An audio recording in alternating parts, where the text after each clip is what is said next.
There are people all around us who quietly change the world. And when you ask them why they do what they do, the answer is always bigger than them. I'm Rajiv Shaladurai, and welcome to Uncommon Grace. From ice cream to integrity, John Varughese has spent over 3 decades at the highest levels of the global food and beverage industry. He's worn many hats: vice president, senior vice president, chief operating officer, overseeing some of the world's most recognized brands: Dunkin, Baskin-Robbins, Arby's, Buffalo Wild Wings, to name a few. And he's done this across markets spanning the Gulf, Asia, Australia, and beyond. By every measure, John has made it. But here's what his resume doesn't tell you: the years of waiting when the promotion didn't come, the moment when integrity cost him something real, a mother who continues to pray behind the scenes. An interesting story, I like to call it the Rolex story. The conviction forged quietly over decades that you never get poor by giving. John Varughese is not just a man who builds brands across the world. He is a man who, in the process, has built something far more valuable, which is himself. Welcome to Uncommon Grace, John. This conversation has been worth waiting. Thank you so much, Rajiv. It's been a privilege and honor to actually spend time with you.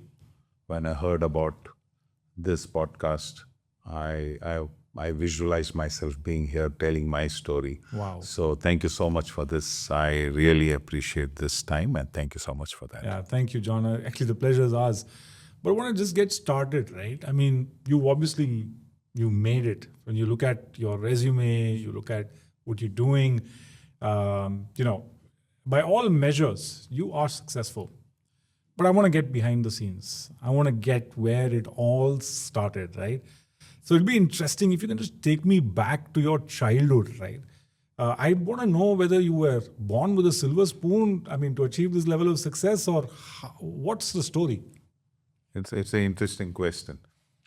Probably my dad, I was supposed to get born with a silver spoon, but I guess around the time I was born and slightly after that, my dad was in the business. We had a cycle shop, and that time cycle business was really big. This was in Kerala? Or? In Pune. My dad had come down from Kerala to Pune even before independence. So though I was born in Kerala, we were primarily all about, Pune. It's born and brought up in Pune, our family there, relatives there, uncles there. So we were more Puneites who kept going to Kerala. Right. So we started a business there, and obviously it's a business. Something went wrong. I was too small then to know, I guess. But something went wrong, and then we saw tough times. So my childhood, I only remember seeing tough times. I have not seen anything lavish, anything rich, though I've seen our relatives, my uncles, all of them doing very, very well.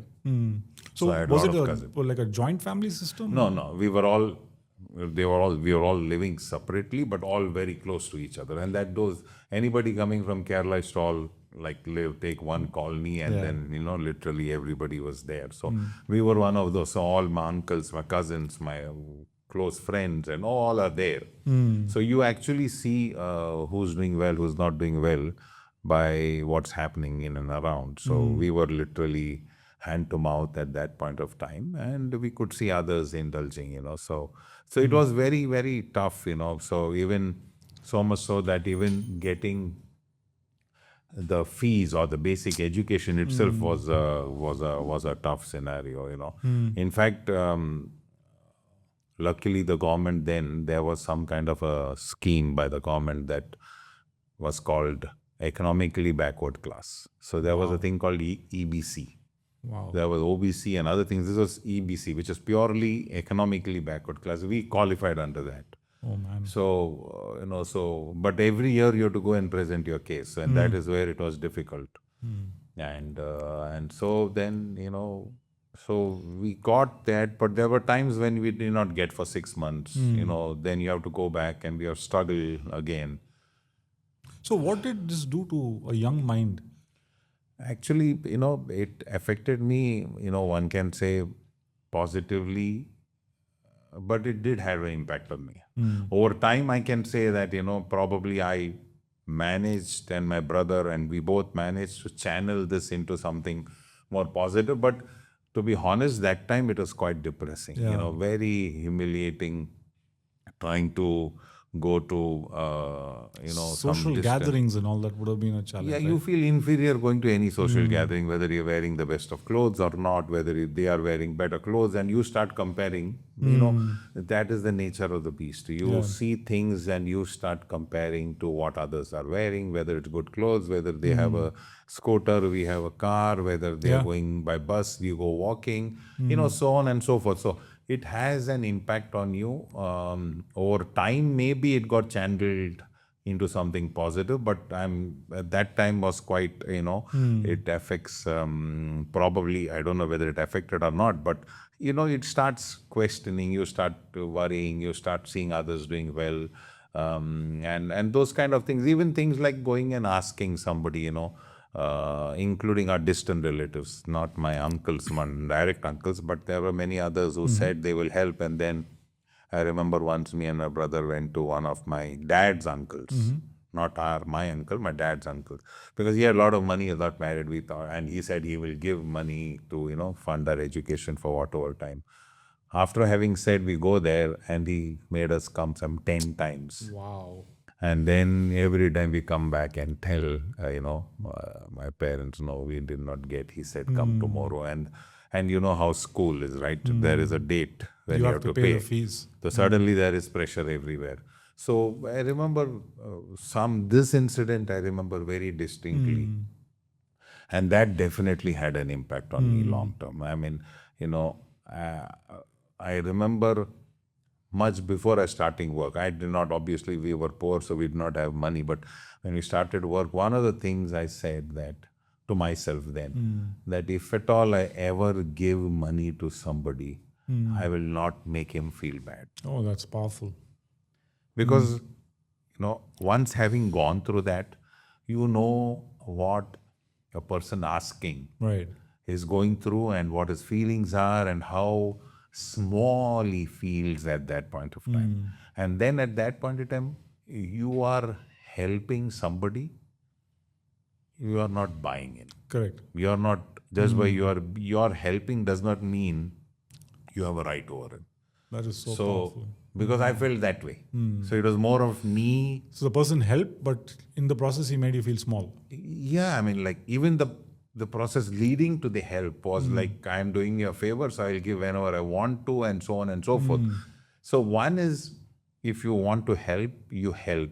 If you don't want to help, it's better to be clear, I don't want to help. But if you say you will help or your intent is to help, don't make the other person feel small. Right. Because it doesn't help anyone in the process. On the other hand, if you help with you wanting to help, and you genuinely want somebody and they have a good enough reason, you feel that they deserve the help, you help, make him feel good and let them go. You are not anyway helping to get anything back from the person you're helping. And that's so true, right? So very often there's the ego that plays in. I've given you some kind of help, maybe it's monetary, so you have to, in many ways, be subservient to me. I may not say it in those words, but my actions. 100%. And I'm not trying to generalize to say I am different or I am somebody great, but generally speaking, when you give something, you feel that I have control over you. Yeah. And like I remember saying, you give money and then say, fine, but why are you going and going by plane or going by the? He says, I have given you money, you should not be doing this. Oh man. So you say, boss, you have given for a cause, you have given for a purpose. Beyond that is his life. You have no right over it. Wow. So if you can't compartmentalize your giving versus his life or her life, then it defeats the whole purpose, because then your giving has a vested agenda for you as well, and then that defeats the whole purpose of Yeah, giving. and that's why I think Scripture puts it so beautifully that God loves a cheerful giver, Exactly. not a grumbling giver or And you are right. I mean, coming off that, that's where I always keep saying, and that is my real mantra of life. The joy of giving is far bigger than the joy of receiving. Wow, that's Because so true. it ultimately, everybody, we are the society, and we are all made to say that's all about how much I make, how much I receive, what I do, what I flaunt, what I show. Yeah. That's all there. I mean, the society is not going to go away. You're living in the society. But the inner joy that you get by giving and making a difference to somebody's life and making a change to somebody's life without making him feel small, that's the only way you can make him feel great. Yeah, If you make him feel small, saying, here is something that You've I'm giving him. nullified that the joy of giving Exactly. in that whole place, The right? joy, because you are giving not because the other person really he needs for sure, but you are giving because it also makes a difference to you. Correct. That's why the joy you are getting is far more important than the joy the other person also gets by receiving. Now, his joy, I believe, his joy of receiving is because his prayers are being answered. Yeah, If his prayers are being answered through me, I am yeah, privileged. yeah, So I look at it that God has chosen me to help somebody in answering your prayers. yeah. So God chose me is my privilege. Exactly. So how can I misuse that privilege that God chose? Because only if I give cheerfully will God choose me again to Yeah. help somebody in need. Very true. If I try to, play around and then make a mess of everything, then God will also say, I rather look for somebody cheerful, happily, Than without somebody who boasting. grumbles. Yeah, without grumbling, then I'd rather use him. So I consider it as a privilege to be chosen Right. to help somebody. That's an amazing perspective, right? And I want to dive deep into giving, and we'll get there. But for me, one takeaway from this whole thing is, if I can put it in one line, is you actually gain by giving, and you nullify it when you don't give the right way. Absolutely. So let's move from there, right? So, thank you for sharing, right? I mean, I did not know from where you started, and that's the beauty of it. And I think for people who are listening, and maybe you're not there, arrived as yet, and it seems very tough and difficult right now, but that's part of the journey. You have to go through that tough period, right? You should persevere. You have two options. One, complain and say, why is my whole situation so bad? Why am I so poor? Why is my parents so poor? My future is gone, and all of that. Or the other situation is, life's tough, life's hard, but I should learn to put one foot ahead of the other and keep going and learn the lessons that the season has teaching me, right? Absolutely. Yeah. So from there, let's move on to your career, right? Early part of your career. Can you walk us through that, right? I mean, about 3 decades, 30 plus years. Did you grow from day one, or how is that? Was it a linear growth? How did it happen? It's interesting. My brother was an extrovert, probably much smarter than me, and so many things, And I was always under the shadow of his. I'll always be behind. My mom keeps telling me that He's your elder brother. He's my elder brother. He's 3 years elder to me, but we are more like friends, and very good relationship we shared. And my mom used to always keep telling me, and I also remember whenever anybody comes, also I am not there. I'll go inside because I'm not that natural talker, or I cannot make small conversations. So getting into a job just by graduation, what do you did? You think natural thing, a sales job. I was not cut out for sales, I guess. I'll stop you there. What did you graduate with? BCom. BCom. BCom. Standard, and then I was not good in numbers and all that. I said, no, I like typical, go and do sales. Yeah. Okay, you get a job, and you typically assume that go do something, have fun, life is easy. And then, because you tend to see what others are doing, and you don't see what the hard work they are doing. You're only seeing the enjoyment that they're doing, and you think that is life. Yeah. And that is how I concluded very early in life. Yeah, sales job is very easy. You go for some time, then come back, chill with your friends. The typical, Yeah.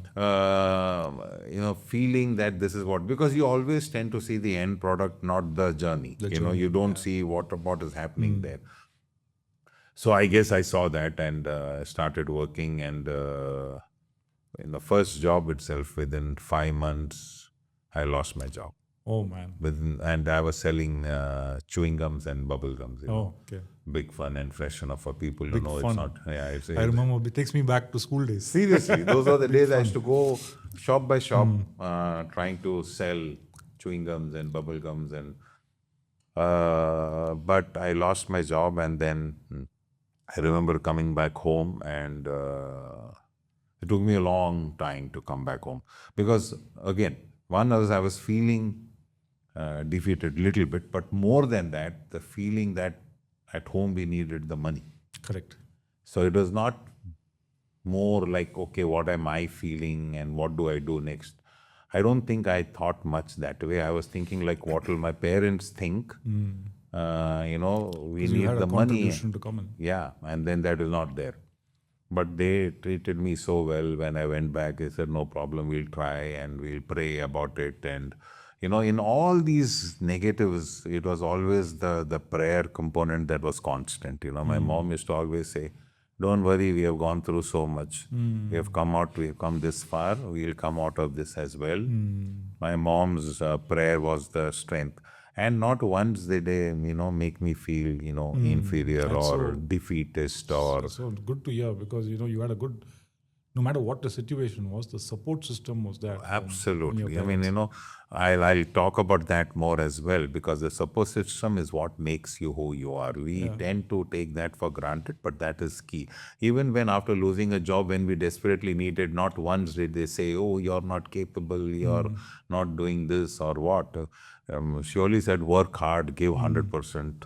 You're working for the Lord, you're not working for a company. From young, that was instilled into us, that you are not just working for a salary, you're working for a larger purpose. So it was there, but when you're young, you are not taking anything. You are just listening and leaving, listening and leaving, and still, looking at what the world is doing. So after I lost my job, I am actually very grateful I lost a job very early into my career, because I learned a lesson that way, that if you don't work hard, nobody's going to pay you anything, and you're not going to be successful. But even though at that point in time, I was not looking at a career or success or that point of time, just looking at having a job to keep me going. And the salary. That's it. But then I realized I will not have a job if I don't work hard or don't work hard. So one thing was there, and I'm absolutely grateful.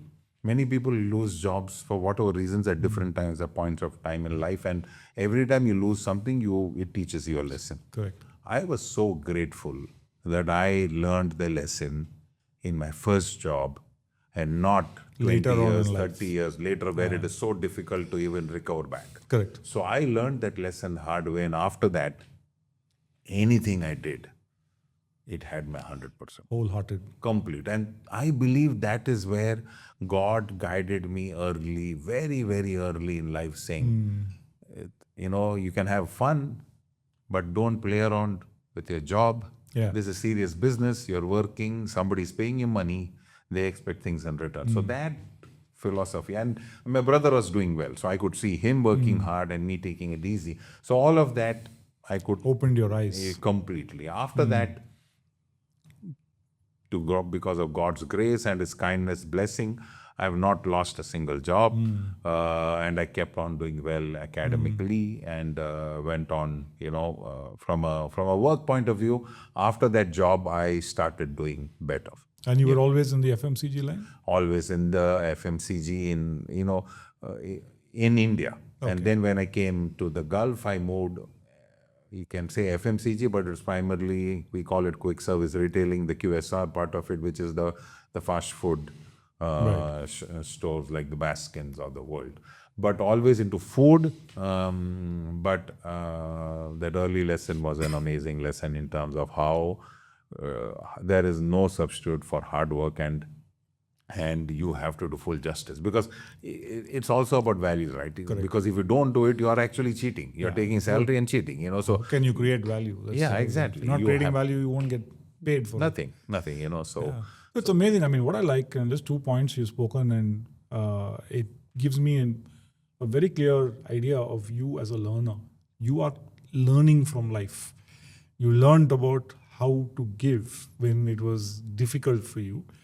You learned about a setback, right, and a lesson about how you need to give your best and to continue to create value by working hard.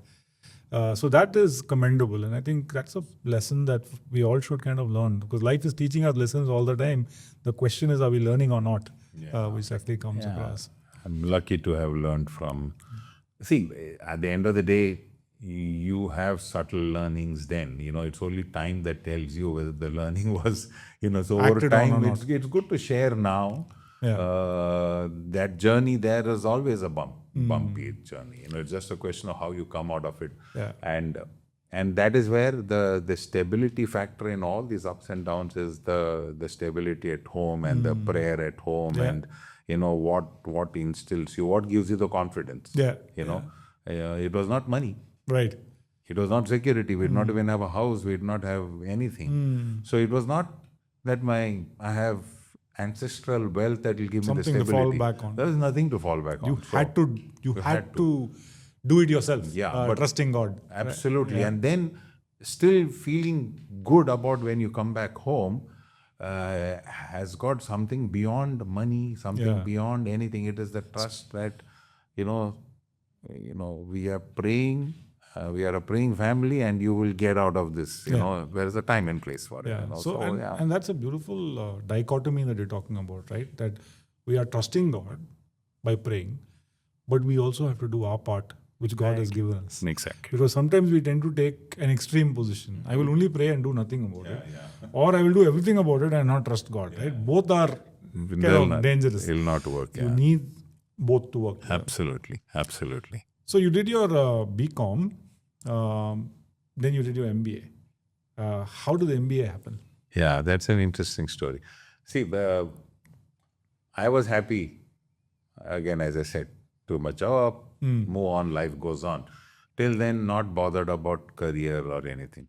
So to an extent, my brother influenced me because he started working and then he went and did his MBA. So my parents also expected, he can also do that, but never pressurized me. And so I also felt, okay, fine. I'll also try and do that. He was so good in his work that he could do his work and take time out To study. and do his studies and do full-time MBA. Okay. Oh, wow. He was not doing a part-time. He did part-time and then he went and did a full-time course. And on the face of it, it looked very great. I will also do, But I was not cut out. I could not do both. It was in 2-3 months I realized that I was suffering at work and I was suffering in college. Yeah, so you had to I do neither, one of the two. I had to. I am not cut out for that. So I said, boss, I have to do something about this. If I just go on like this, I will spoil my work, spoil my studies. 1 year down the line, I neither have anything to do with my MBA, neither have my work goes and everything. So then, but the situation at home is such that you need, you can't go and tell them, no, I am now decided to leave my work and start my MBA. They say, are you crazy? So, and I had a very good job with HMM then, which is Horlicks and Brill Cream, and it is a UK, British multinational. People, you'll give an arm and a leg to get that kind of a job. So, very good company, so nobody wants to leave. So then I said, I anyway have a reputation for losing jobs. So I said, let me. So first and I was enjoying college, so I said, man, I have to do this properly. I can't do this. So I decided one day to come back home. I resigned. And then I came back and did not tell when I resigned. I finished the notice period just a few days before that. I came back and said I lost my job. But you actually resigned? I actually resigned and gave my notice, and just 1 week or something, roughly 10 days maybe before, I don't remember exactly, I came back and said, I have got only 10 days left now because they asked me to leave. And I think I said, you're not giving enough time. And so I used that MBA angle somewhere, something, I don't know So the what story I salesman in gave. you came through. Yeah. Ultimately, I said, I have nothing. I have no choice. It's not my decision. But again, the support at home was still good. They were still happy that I'm studying. I'm not just leaving a job and doing Whiling nothing. away, yeah. So that did not become an issue at all. I went and did my MBA, and it really did well.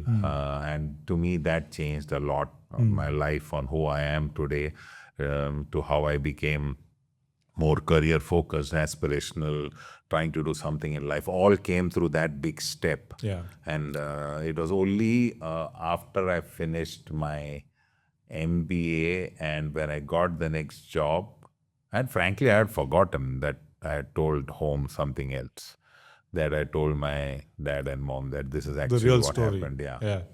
And that is when she told me, I thought, man, you have lost 2 jobs. How are you going to make in life? But that was her concern, but never told me. She kept praying about it. Oh, that's so You know, sweet. that was the beauty of that support system, Yeah. Never trying to put it down, but keep praying Yeah. to make me much more resilient, much more stronger, do well in, and whatever, make me more career focused as well, and so on and so forth. But that is when I told them. So it was an interesting story, but again, driven by circumstances, driven by reality. I would also say inspired by God in that sense. Now look, 100%. No, look there was a back. purpose. When you look back, you see, boss, everything that has happened happened for a purpose. Yeah. Because I always also keep saying, if all of us would have got everything we asked for, Yeah. we would not have been here today. We would Absolutely. have been somewhere else. Absolutely. So many a times rejection is what It's a redirection. 100%. God closes the door, it's a redirection. Right? 100%. What we see as, he's saying, don't go left, go right. Yeah. We're saying, no, the door is shut. That's not. And you also keep saying, my prayers did not get answered. It's not about your prayers got answered. The answer was no. Yeah. Or the Which is answer a was good don't answer. go left. Exactly. The answer was don't go left, go right. Yeah. But so it's not that your prayers don't get answered. Prayers But always get somebody answered. said this quote, and it really keeps me thinking. Life is lived forward, but understood backwards. Absolutely. When you look back, you see all the dots that God has placed. In Yeah, how He- connected. Yeah. But something interesting that you said here, for my takeaway is there comes a point in time when you need to take a tough decision. And that decision will be very counterintuitive, right? And others may think you're crazy to take a decision like this, right? But in the heart of your hearts, maybe this is God leading you, that I need to take a tough call. And for you, that tough call was to quit a good job, Absolutely. okay, and do the MBA. Now, with the benefit of hindsight, you can look back and say, wow, this was God and what a great decision this Absolutely. was. So the message, I think, to people listening to us would really be, take that call. As long as you know that God's leading you, take that call. Don't be scared to take Absolutely. that call. Right? I mean, you see, that's what makes you do it when you also pray. Yeah. And you're part of the praying family. So that what happens is the decisions that come out of it are right for you from a long-term point of view. It may seem to the outside world in many ways. You also may not fully understand what you're doing. At that point of time, everyone does not understand everything. But somewhere subconsciously, God is guiding you to say, do this. This is how I'm plotting your future. These are the lines that you connect. You will see the connections later on, as you said. So, so that if you just haphazardly, randomly say, I'm taking decisions and God will take care, it doesn't work. No. You have to have that connected that through prayer. Yeah. And then the dots get connected. Yeah. Again, quoting scripture. Scripture says the steps of a righteous man are ordered by God. Exactly. So Absolutely. yeah. So moving complete. from there, John. Okay, so you finished your MBA.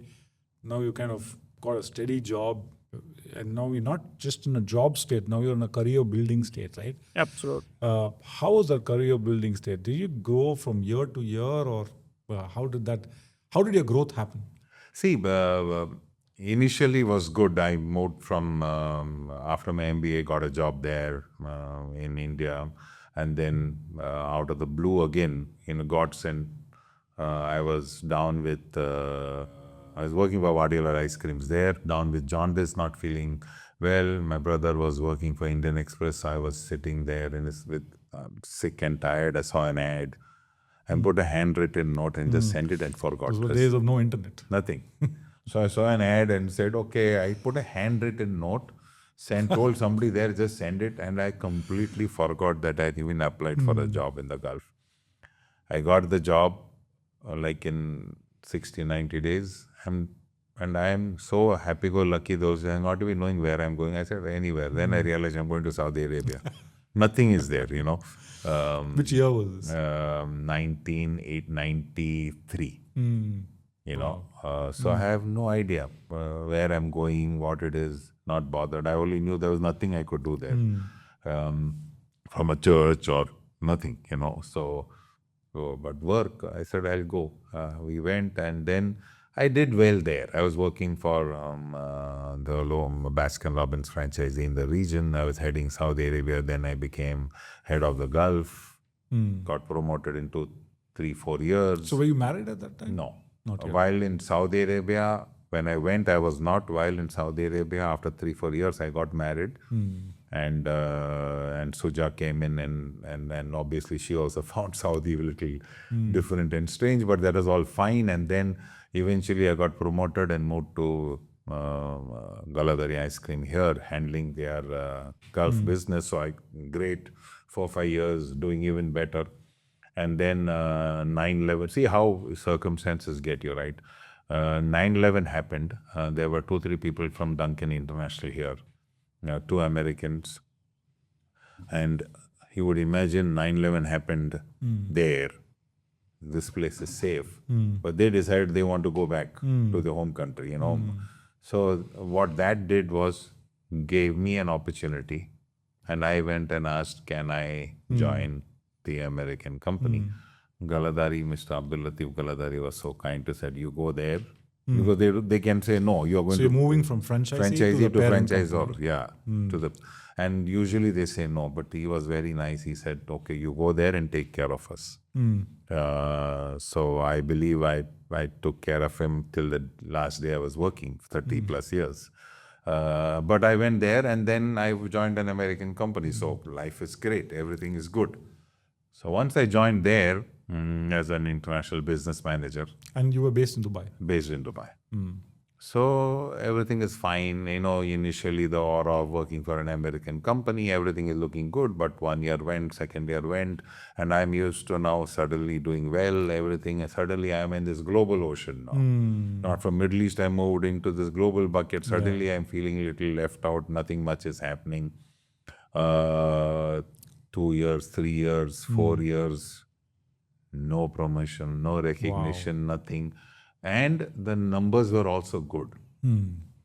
Around 500 years, I remember once telling my boss, I want to see in a good way, because I had a very good relationship with my boss then, who kind of guided me a lot and taught me a lot.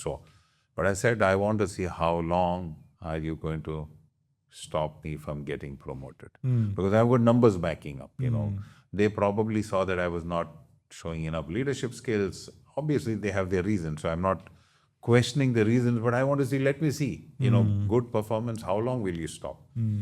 Luckily, after that, so that taught me how to hold on. I could have just faltered, bitched around, which I did, honest to. I complained, but then I said, again, going back home and saying, this is it's getting frustrated, blah, blah, blah. So there was frustration. It's not like you were cool about the situation. No, I was not, because I could see others getting promoted across the world. Now, because as I'm in a global pool, I'm saying my numbers are better and bigger, and still he gets promoted, she gets promoted, or somebody gets. So you are now like a normal human. You tend to see, compare, not fair. But I still, 2 things, right? One is, okay, do I have a better option? No. Secondly, should I look for a better option? Maybe. But I said, no, I'm not going to give up. I like what I'm doing. And that is where, again, the foundation from home. My wife also had became part of the whole journey then. Mom and my wife and all of us as a family praying that let's find, God help find a way. Because you can keep saying what you want. Ultimately, somebody has to plot the way forward. Somebody has to instill into your bosses that look at him from this point of view or that point of view, because it's not just what you do, it's about Again, how. scripture here says promotion comes from the hand of the Lord. Exactly. So somewhere that belief was there. But after waiting for a good 5.5 years, I got my first promotion there in an American company. So what do you think? Was it because the conversation you had with your boss and saying, I want to see how long I'll go without a promotion? Was it that, or was it? See, it's a combination. I mean, because the performance did not change. Oh, that's The performance was good. So it's Yeah. not that I was bad. Performance was very good. Now they probably saw steady performance. They probably saw consistent performance. And then maybe I also changed, so under their lens of how they were looking at to get. See, when you're down, you always think, I'm doing great here, I'll do great in my next job, which is not true. Which is Yeah. always a problem. When you Yeah. go up, you realize. Because many the a point times- is this, John. There are no perfect conditions, right? Exactly. So the grass is always greener on the other side. Always. But I want to ask you, right? You waited 5.5 years, and you also tell me that your numbers were good. It was always growing. You were meeting all your KPIs and more. And there was frustration, which is quite obvious. How do you stay positive? How do you keep doing what you're supposed to be doing? Because See- you can get bitter in a situation like this. Yeah, I see. There are 2-3 things. When in a tough situation, you do what gives you the maximum satisfaction. There were 2 things. One is a relentless prayer every day. Just pray and leave it. Prayer and leave it. So I used to always come back home and we used to pray, saying, because my frustration was reflected back at home as well, right? So people at home also see the frustration. Yeah. So frustration is never in isolation. Yeah. The people around you will see It's it. infectious. So the prayer always was, let the right things happen at the right time. It was never, I want to get a promotion or I help me to, I remember praying, don't clearly remember, but saying something like, let my bosses see what I am doing, let them understand what I am doing, let them, because my franchisees were happy, everything was happy, so, but still, why are my bosses not seeing? Hindsight, they may have been right, but I think I just kept on doing that. And I also did one more thing. I like to mentor and coach people. So during that time, I used to take anybody and just coach them, only to keep me positive, and say, okay, fine, let me make a difference to That's you. a powerful point you're saying, because when you're frustrated, sometimes the focus is always on self.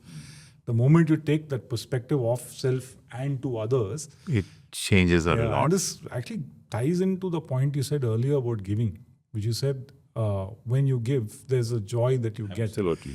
Again, that is others' focus, right? Correct. So And giving is not just about money. Here it's I was about giving time, effort, talent, leadership, coaching, making you into a better person. So that I got so much joy in doing that, in terms of saying, how do I make somebody? And I remember conducting so many of this. And I remember them asking also, why are you doing this? He says, no, this is what is giving me satisfaction. That's it. I get satisfaction out of making a difference to people then in this manner. And then it all came back and helped when I started getting promoted, and then you got promotion in 5.5 years, 6 years almost, right? yeah, close to 5.5. And then you had to wait again for another promotion? No, or was the growth then it just went off. Then it took off in fast mode. again a powerful lesson, John, I pick up from here is, right, we want to grow every year, and that's not a reality.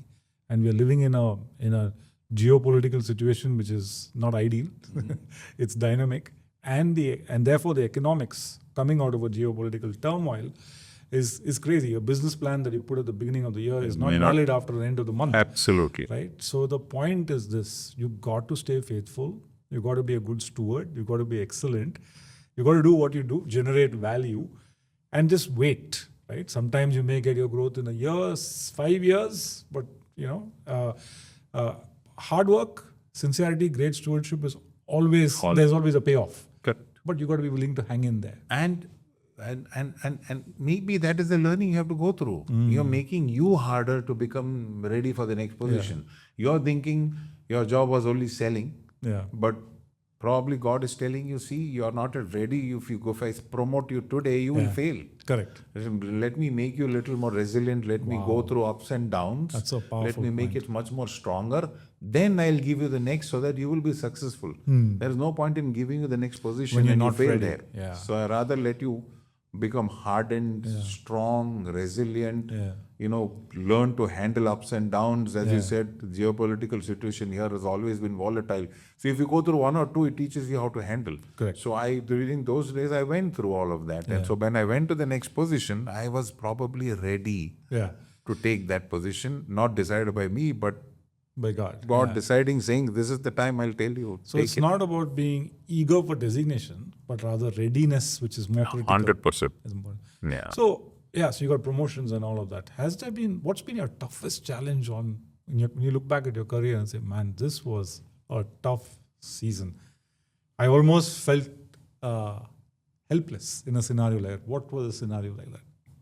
So continuing the story, I started doing so well, really well, far beyond my own imagination.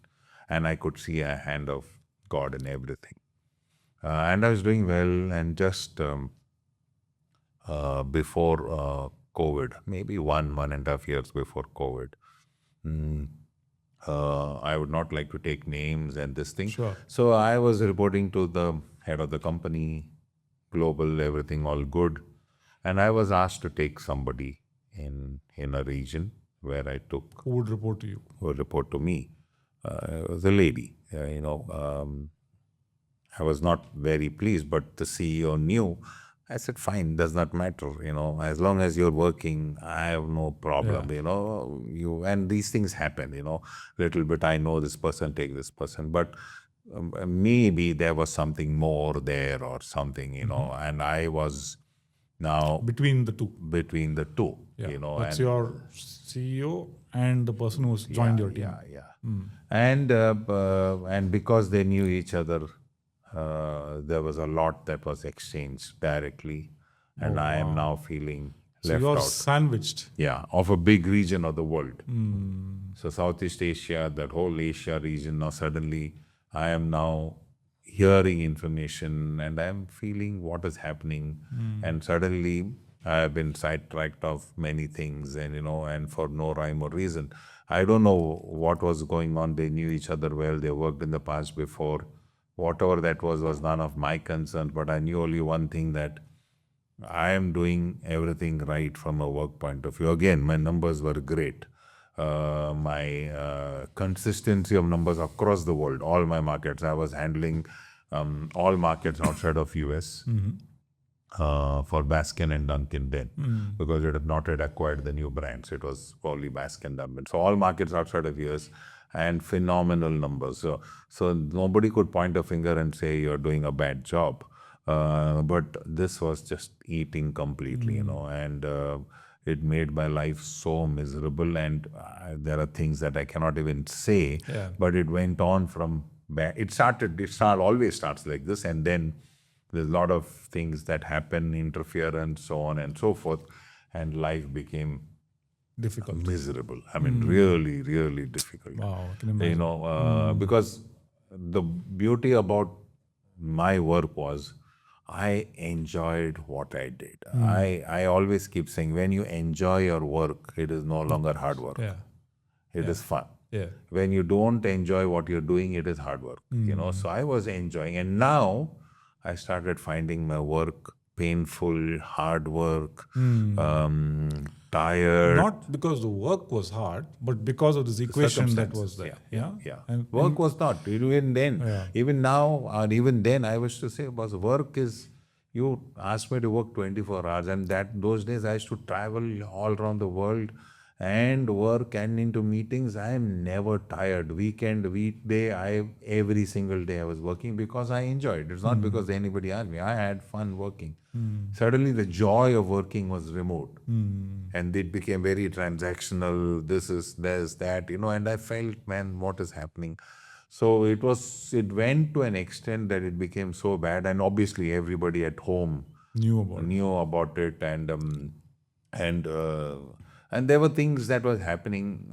I knew what I am going through, not only I was going through, there are others in the company also going through because of the same equation, same situation, similar things that is happening and affecting. So once something negative happens, it kind of spreads, and that is what was happening.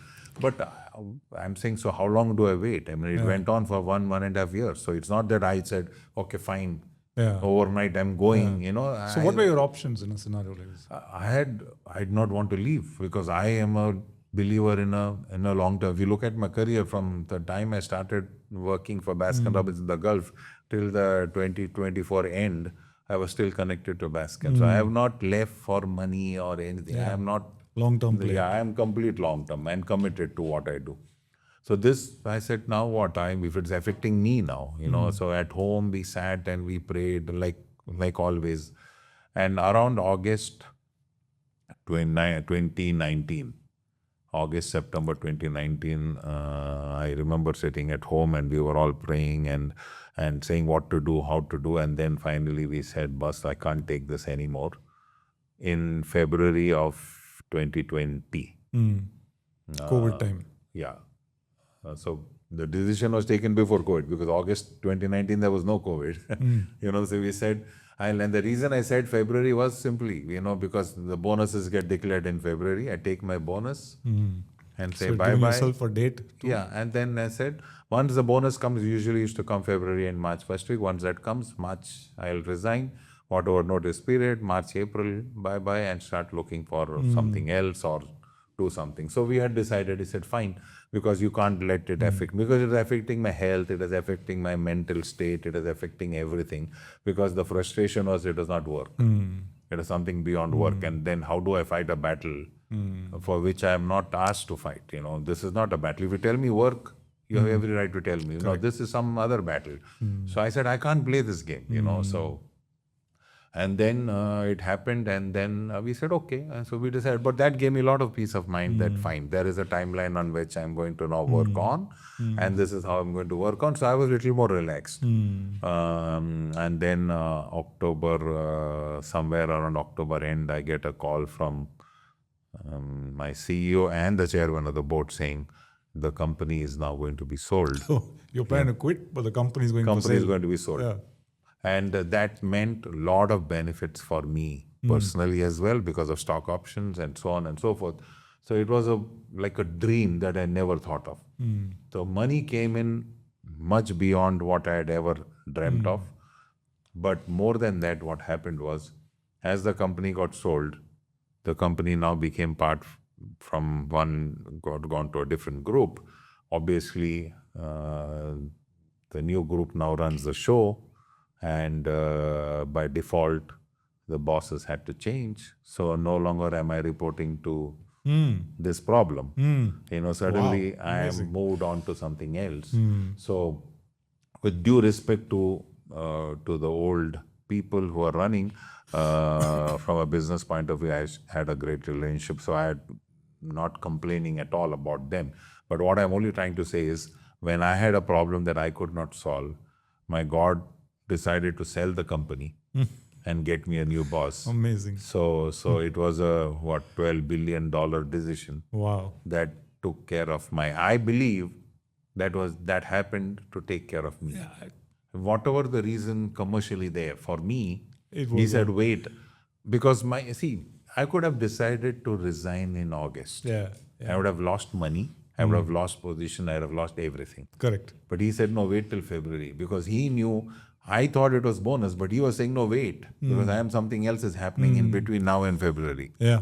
And this happened. Yeah, and for me, that's another lesson that's coming up again. Okay, and I think for people listening, trust God with His timing and trust God with His ways rather than your own decisions. Absolutely. And wait on Him. Absolutely. Again, scripture that comes to my mind, all things work together for good for those who love the Lord and are called according to His purpose. Right? Absolutely. Again, we have the power of hindsight right now. We can look back and say, wow, great.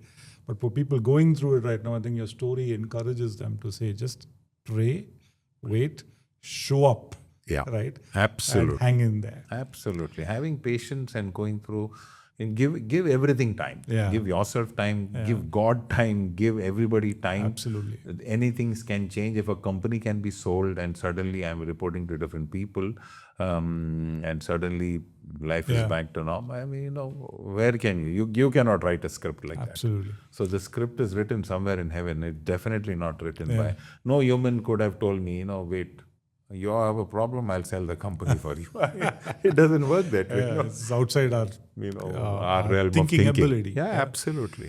So moving from there, and a theme that you consistently have spoken is about the power of prayer, right? And I know we've been chatting, and what stood out for me was the power of a praying mother, and later when she get married, the power of a praying spouse.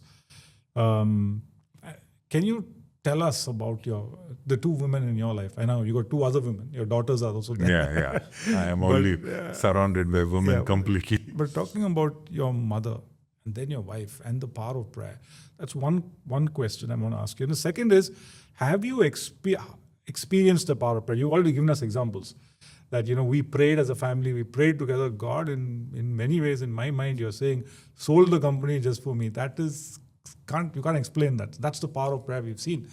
But tell us about your mother and tell us about your wife. See, my mother, when we had nothing, really bad. And I said my old story of how things were around, where all my cousins, uncles, everybody doing well. My mother came from a very praying family. Her mother with my grandmother and grandfather and everyone.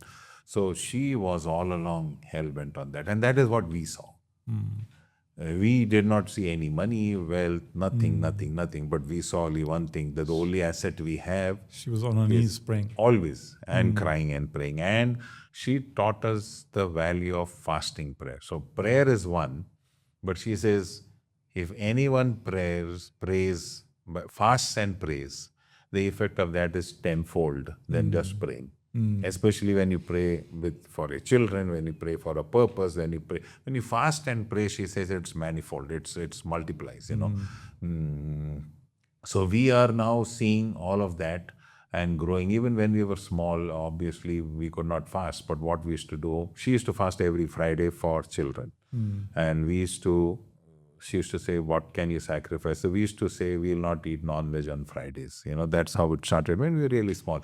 But the whole process went on, wherein the fasting prayer was instilled into our setup. And that is what, so it went up.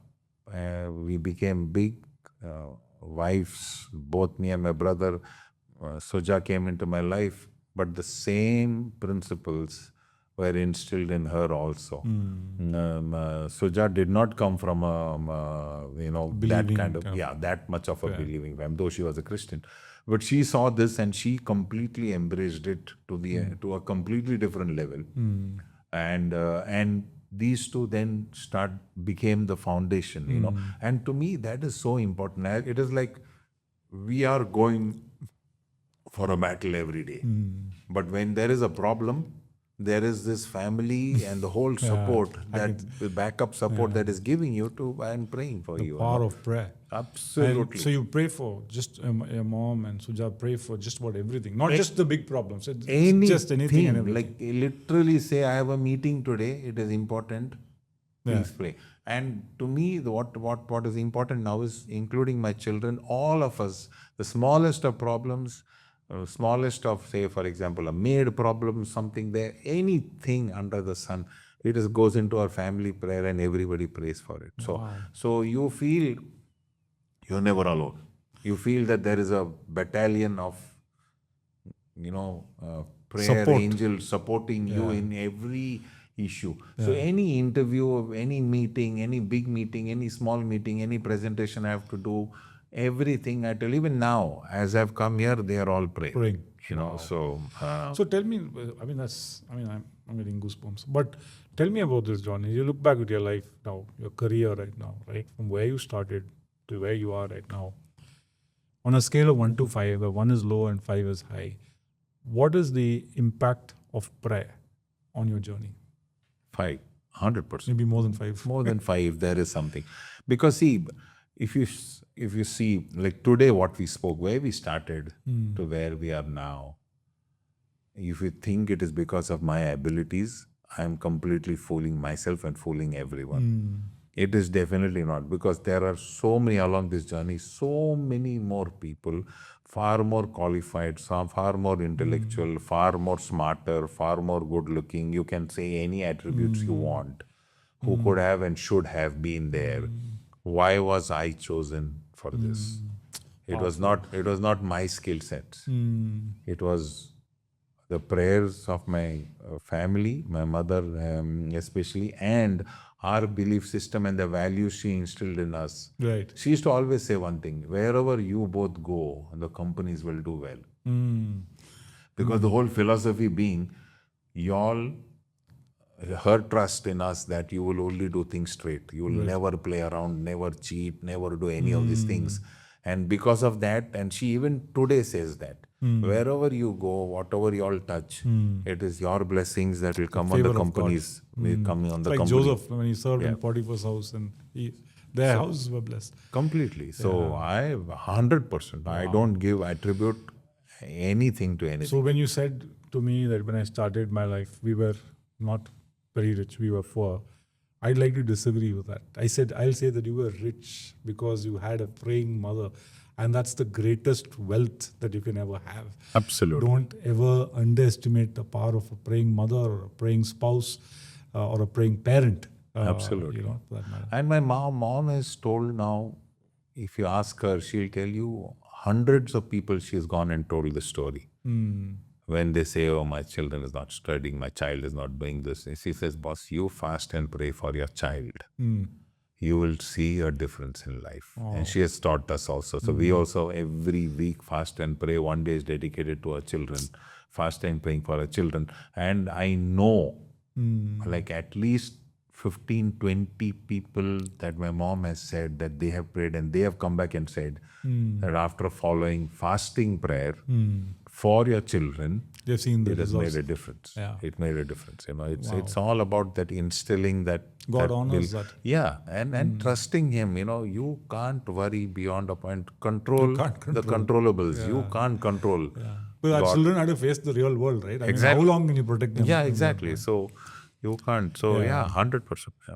Moving from there to integrity. I remember you telling me this interesting story of the gift that you got. I think it'll be powerful if you can narrate it as to what happened and what you're learning and what's the impact of that decision. Yeah. So when I was working here with Dunkin and everything was good, I had great relationship with many of my partners because I believe in the whole power of relationship with everyone. So I had called many people for my 50th birthday in Dubai here. So I had called one of my very good friends and Saudi partner who are now working for. So he came in and it was in a hotel. We all met. He gave me some gift. Many people gave gifts. I went back home and I'm opening my gifts in the night, late night, and I see this box. And I open the box. It's a Rolex watch. Okay. Now, obviously, Rolex watch is a expensive. Rolex watch. It's expensive. It is Super Rolex. expensive. Yeah, it is Rolex. So, and I know I'm sitting with my parents are there, my cousins are there, my friends from US had come. All of us are there, and I opened this, and the first thought that came to my mind was, I'm working for a company where there is a policy that you can't take expensive take you gifts. can't take any gifts, but they add flowers. They have a limit and this, and all that, and you can say small things you can. So then I said, man, my first reaction is this is against company policy, right? So, but there is the tension playing, right? Good gift. How do you get? Nobody gets a Rolex watch every yeah, day. exactly. Yeah, And then you got the policy there, which is I'm guessing there's a tension there. And for me, even more, because I was a watch lover. Okay. And that's why he gave me this. Right. Because he knew my love for watches, Yeah. But having said that, I have not spent money on watches, but I got many gifts as watches. Okay. So he said he will give me the best of gifts, So then I'm saying, what's against company policy? What can I do? I just said there, but I can't take it. I'll have to give it back. I don't know whether I said it or everybody. Nobody said no, but everybody kind of kind of and left it. Then now next day I'm sleeping and I'm saying, what do I do now? Because see, somebody has given a gift to me. I can't go and say I can't give it back. Like, what do I do? It's not polite. Yeah, it's not polite as well. But then I go and tell him, see, boss, this is the situation. I can't take. He says, see, John, I have given you the gift. I am not going to take it back. This only you and me know. Nobody else has to know also. I will. I said, fair enough. I know what you're saying. Nobody knows. But to me, it was a matter of principle. That's powerful. Yeah. Nobody knows what decision are you going to take. Correct. So I said, this is against company policy. This is not going to feel right here. It's not about, the watch. But then I do one thing. Since this is happening now, I can't, he's saying, no, I don't want, what do I do? So I call my boss, who was the CEO of the company then, and I tell him, see, this is what has happened. Now, he liked me so much, he said, see, John, you'd give me the model number and everything. Let me check what it is. What's the value? And then I'll come back to you. He did not tell me what he's going to do, but later on he told me. He checked and he came back next week after 2-3 days, and then he said, this is a very expensive watch. It's in the US, it was costing $15,000, give or take 50,000 dirhams for a watch. Yeah. He says, John, now I can't. If it was a little bit cheaper, I could have found some way or, given you a formal exception. But this, I said, fair enough. So I said, then I thought, actually Manoj was involved, and I sold the watch. I took somebody from our office so that as proof, and nobody asked me to, but I said, no, I want. I sold the watch, took the money, ran a cricket tournament. It was cricket for a cause, helped some patients out, took the money, gave it completely. Wow. And then went back and then wrote back to my company and wrote back to him saying, this is what I've done with your watch. So that everybody knows this is what has happened. And to me, that was needed. The real, what joy that gave me. See, one, I did not become poorer by giving the watch. It was not mine in the first place. I did not become poor. I did not get poorer by giving. Giving it away. Okay. Secondly, looking back, even today, all the people involved, the entire leadership team, everybody came to know about it. Even today, people, when they see my watch, okay, is this that Rolex watch or not?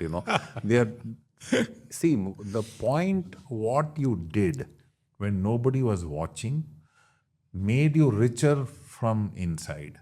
One, you did not financially, did not gain big time, because for me, what my feeling was and everything was okay. You did not become poor because it was never something that I gave. I just gave away something that was not mine and it was against company policy.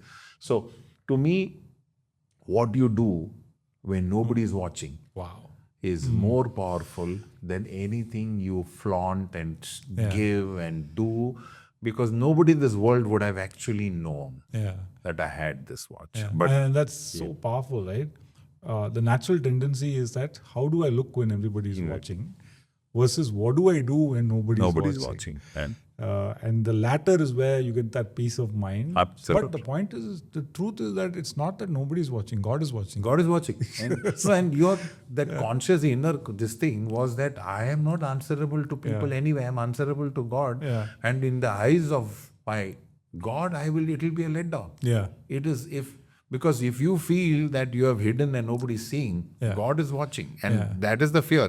Yeah. And you can always justify it to God. So God, I went and told the person he didn't take. I told my boss, what can I do? What can I do? So my hands you're are right. clean. Yeah. Many a times we give, but the fear of the Lord is the beginning of wisdom. So when that fear is there, then you are doing everything to please Him and not anybody. Yeah. So whether it is anything, doing something wrong, money, this, that, deals, anything. God is watching. God is watching. So then that becomes your filter. When that is your filter, you will not do anything wrong. To me, that joy was second to none. And even today, I look back and say that probably in other people's eyes, and the people who know about this, probably elevated me, at least a good 30-40% more. And they gave me a lot more respect and credit for that one incident, which I had no idea will do this. And you didn't do it for that. Not at all. I'm talking of That 10, was- 15 years down the Yeah, line. 15 years down the line today also that gets mentioned. Wow. So when God works, when you're sincere, this is what You happens. look to honor God, God honors you. That's the 100%. story of He'll that. honor it back. He'll honor 100%. As we bring this to a close, right? There's another theme I want to just talk very quickly and we can move and close. This is about generosity.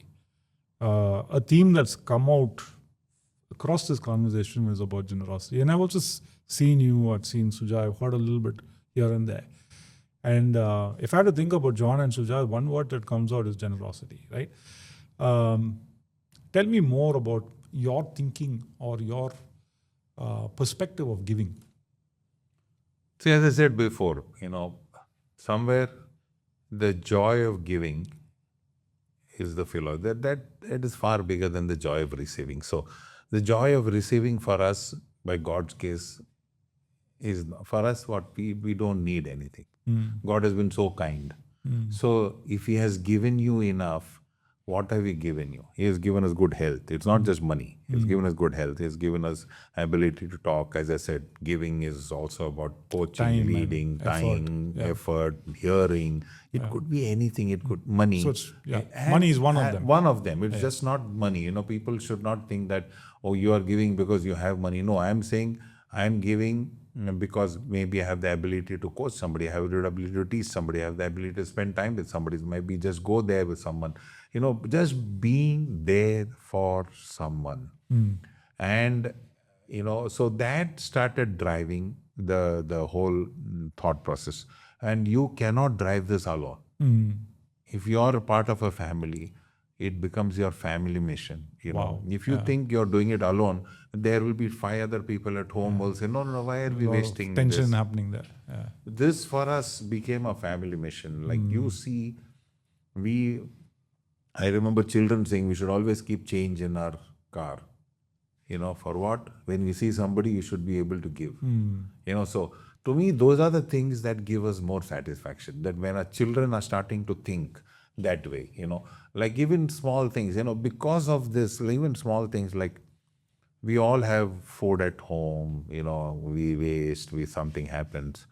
I remember distinctly when Aunt Suja came into my life after a few years, we saw every time there is food at home, she will go take a car also and go give it to the security guys and come back. And that something happens today as well, right? Yeah, today, 100% today. Almost every day. And now, even if she doesn't have food at home, she'll go to the supermarket, buy something and give it to them, saying that now even if there is no extra food at home, they will be expecting. It's not fair. So she will go out, buy and come back and give. Anytime guests come home, as they are going back, we'll say, okay, take this, give it to the security guy. They know it is from this house, So what it taught me is, see, you don't need big pockets, you don't need big wallets, you just need a big heart. Yeah. And you said this, right? You said giving is an equal opportunity. Yeah, absolutely. So it doesn't, sometimes our thinking is when I have this, then I will give. That is faulty thinking. Absolutely. You just give what you have. It's about sharing. Yeah. Yeah. And generosity, like you said, is not about the size of your wallet, it's the size of your heart. Right? Exactly. So what you have, can you actually... Exactly. Those small things. Even my mom said, if I would have seen what Suja did now, even our security guy in Pune, we could have given him so much. See... Yeah, missed opportunity. Completely. Yeah. Completely. And these are small things. Even other thing is like when you go to the food court, I have not seen anyone do this. When you go to the food court, you saw those guys who come and clean the table. Yeah. They come, they clean and they go. They are not expecting anything. I have not seen anyone give anything. I saw Suja giving, something to them. Every single time she goes there. I thought, what a great thing, small thing. And then they'll come and, take care of you more. And I said, boss, it is that nobody has given them anything. Everybody and takes them for being able granted. to notice. See, that is the whole point. Yeah. Absolutely. What you said is so true. When you look for opportunities to help people, you will notice every single thing. You will look at every small opportunity and you will find. That's why I always keep saying, We talk about Manoj and we all know about Manoj. Why is it that people go to him? Because he is looking for opportunities to help. noticing, yeah. Naturally, people get there. There are 20 other people probably who have more resources, financial, time, Influence, everything, yeah. influence than him. But people go to him. Why? Because they see that he is the one looking for opportunities, and then the opportunity. That's where God also puts you in touch with people who will make a difference to you. Yeah. He's not going to put in touch with somebody who is going to be a complete wall Yeah, and say, okay, fine, I told me a problem, now what? You know, but so that's what, when your mind is tuned towards looking for ways to help, you will find things. I remember many people saying, how is it that all the problems come to you? You know? And I said, it's a privilege. You know, it's a God-given privilege that if problems are coming to us only because God believes you can solve it for them. So true. Otherwise, why will he come to you? You know? I love the line you said, and we'll kind of conclude with this. You said that nobody ever gets poor by giving. And that line has really stuck with me. It is such a powerful line. This it came from my mom long back. You know, have you ever seen anyone become poor? And we were poor. Remember that, very poor. He said, but have you ever seen anyone become poor by giving for the Lord or helping people in need or for the poor? You will never become. You know, you have seen rich people become poor because of Poor doing something decisions. wrong, something doing this, lost money here, bet there, this, there, whatever reason, but you will never see. And that stayed with me, saying, you are never going to become poor. Absolutely never going to become poor. In fact, you actually become rich Yeah. in so many different ways. Yeah. Because I believe the philosophy, you see, many a times we also misunderstand. When we give, we think we are giving to make a difference to the person. You are giving, you cannot solve the world's problem, but you are giving fundamentally at core, you are giving to change, make a difference to yourself. Yeah. I mean, you're the greatest beneficiary of that Absolutely. whole process, right? You may think I am giving, but ultimately you are on a journey, and by giving, you are making yourself a better person. Yeah. Yeah. And if you can change that, and that can have an impact on 5 other people in terms of how you think and how you do, that is why you're doing it. Yeah. And that is why the joy of giving comes. So this all gets connected, you know. So if you don't have that, and then you say, I'm just giving because you need, your need is not in my control. Yeah. I am here, I can do what I need. So I always keep saying, don't give looking at the other person's need. Giving at looking at our capability. Yes. Yes. When you look at our capability and give, you can always give more. Yeah. If you're saying this guy only needs so much, then you should only be giving so much, or I'll give little of that. And I'm thinking, if God starts using that same philosophy with Then us, then we are exactly, finished. Then right? you're finished. Exactly. So Yeah. look at God. You're so true. It's a great example to conclude and say that if God would have used that, we would have got nothing. You know, He's generously given us. So you have to look at our own ability and capability and give. Yeah. Whatever you feel is right, give. And that is why, that is the purpose of what we are. John, this has been absolutely fascinating. I mean, amazing stories, and what a life. And the script that God has written for you is so amazing. Very basic things, right? Which is pray, give, be a good steward of what God's given you to do. Trust God when life gets hard. Hang in there. Is all the messages that I got, which is so powerful, right? And I was blessed having this conversation with you. And I'm super sure that whoever listens to it in different walks of life will also be taking something away.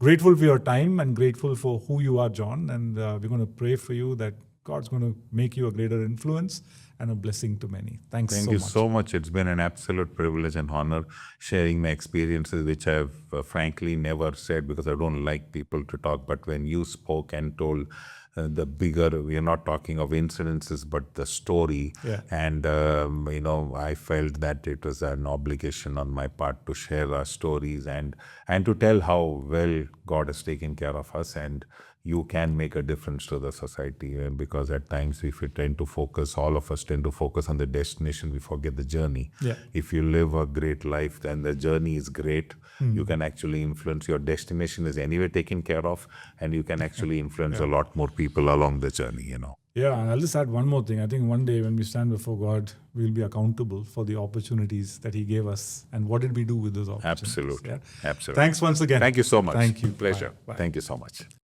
So, thank you for watching. I'm sure you were blessed watching and listening to this incredible conversation with John, such a humble man who's achieved so much, and very simple principles, but powerful principles.